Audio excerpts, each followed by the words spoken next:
क्या होगा जब 6 लोग खड़ा होकर तमाशा देख रहे हो और पति अपनी बीवी की बेबसी का, अपनी मजबूरी का गुहार करे कि मुझे पत्नी को बचा लो, और लोग तमाशा देखें और 4 लोग 4 घंटे तक लगातार उसके साथ बलात्कार पे बलात्कार करें। कैसा होगा वो पल, एक बार सोचिए। कहां से आते हैं सब भेड़िए, हमारे समाज में कैसे मानसिकता के लोग हैं।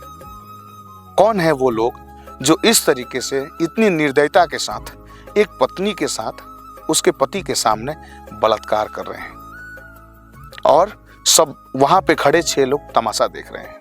और बारी बारी से यहां तक कि लास्ट में जब वो उसे छोड़ने वाले होते हैं, उस टाइम भी एक भेड़िए के दिमाग में ये आता है कि चलते चलते एक बार और इसके साथ किया जाए, और उसके सहपाठी भी उसका साथ देते हैं। क्या है ये कहानी, क्या है ये माजरा, कहां की ये घटना है? जी हाँ, नमस्कार, मैं हूं विजेंद्र सिंह और आप देख रहे हैं न्यूज सच तक। ये घटना यूपी के मुजफ्फरनगर की है।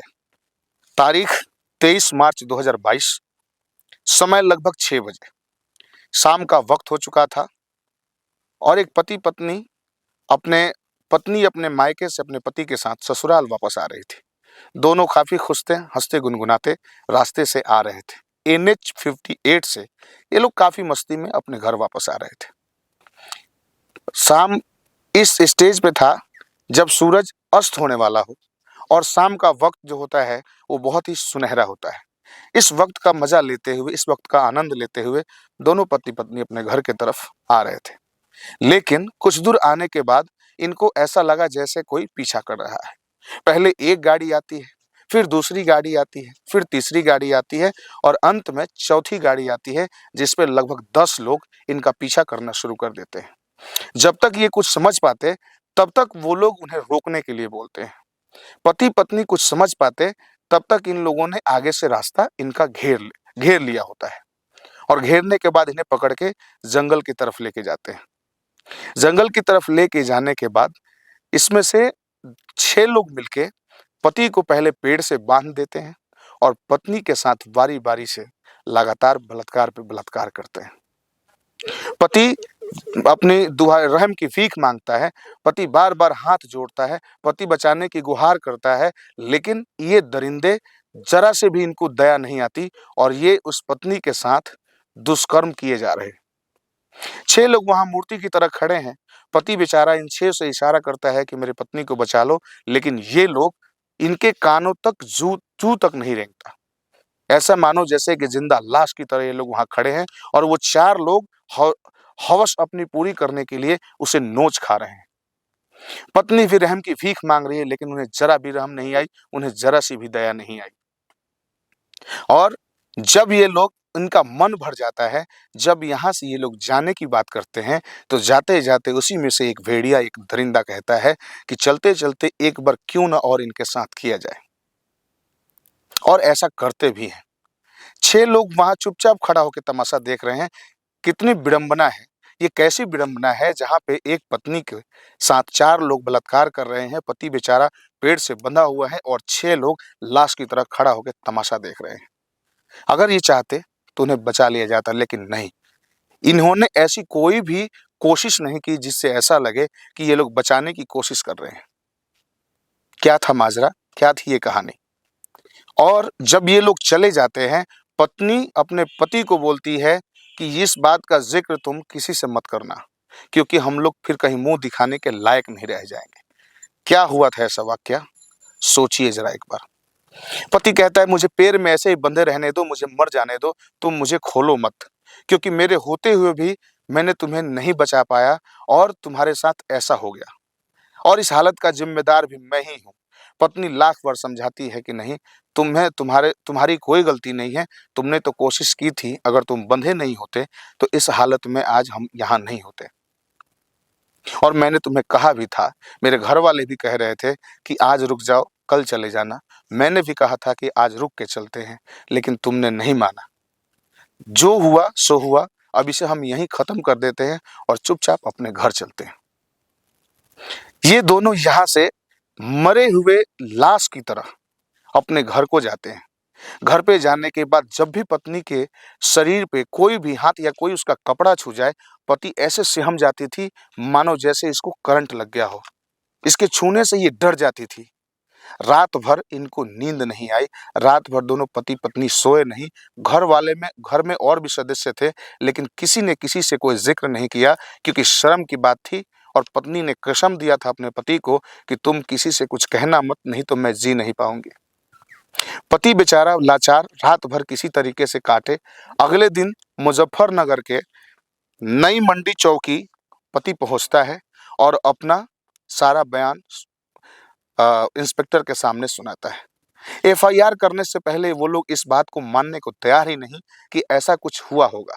उन्होंने कहा कि मुझे लगता है कि तुमने कोई मनगढ़ंत कहानी बनाई है और ये कहानी आके तुम यहाँ सुना रहे हो, जबकि ऐसा कोई कुछ हो ही नहीं सकता क्योंकि एनएच 58 से इस तरीके की घटना का कोई ज़िक्र ही नहीं कर सकता और तुम कह रहे हो कि एनएच 58 से तुम्हें उठा के कोई ले गया और तुम्हारे साथ इस तरीके का इस तरीके की घटना को अंजाम दिया गया।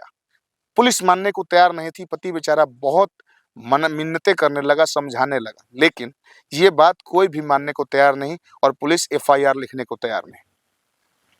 अब इससे बड़ी मुसीबत और क्या होगी एक पति के सामने कि उसके आंखों के सामने उसके पत्नी का बलात्कार हुआ और वो जब एफआईआर करने जाता है, वहां पुलिस उसका साथ देने के बजाय उसके खिलाफ खड़ी हो जाती है।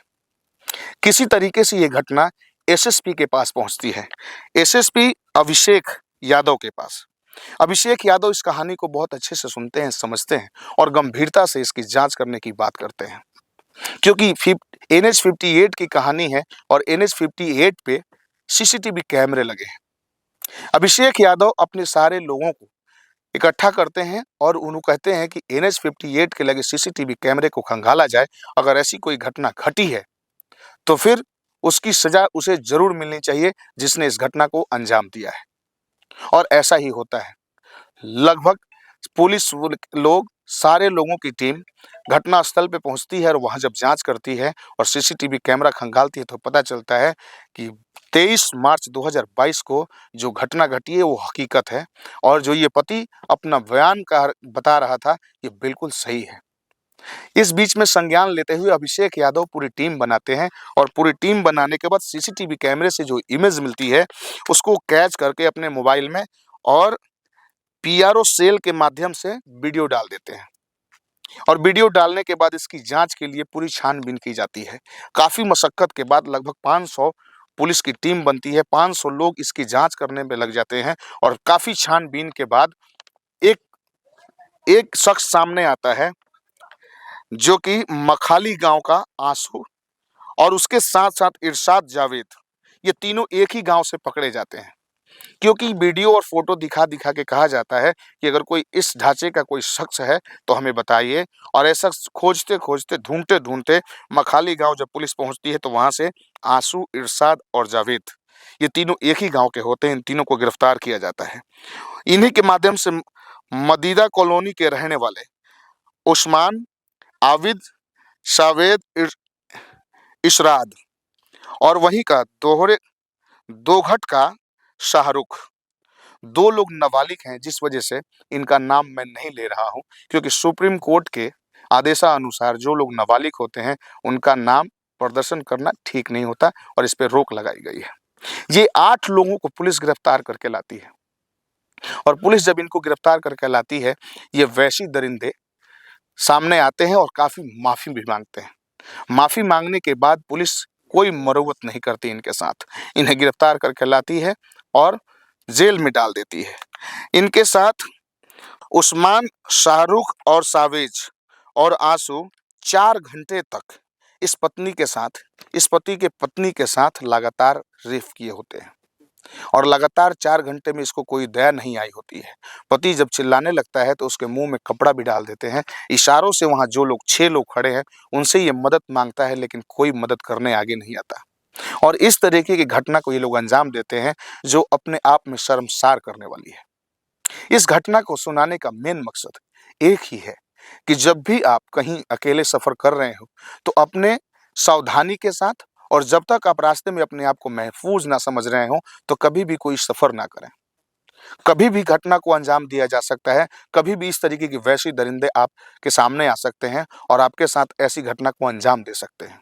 हमारी कहानी सुनने के बाद हमारे कुछ दोस्त हैं, जो अपनी प्रतिक्रिया हमेशा देते रहे हैं, हम उनका तहे दिल से धन्यवाद करते हैं, जिसमें सुजाता सिंह हैं, माँ भारत क्रिएटर हैं, धर्मेंद्र जी हैं, राजू बिहारी जी हैं, अतुल जी हैं, पूजा अरविंद सिंह हैं।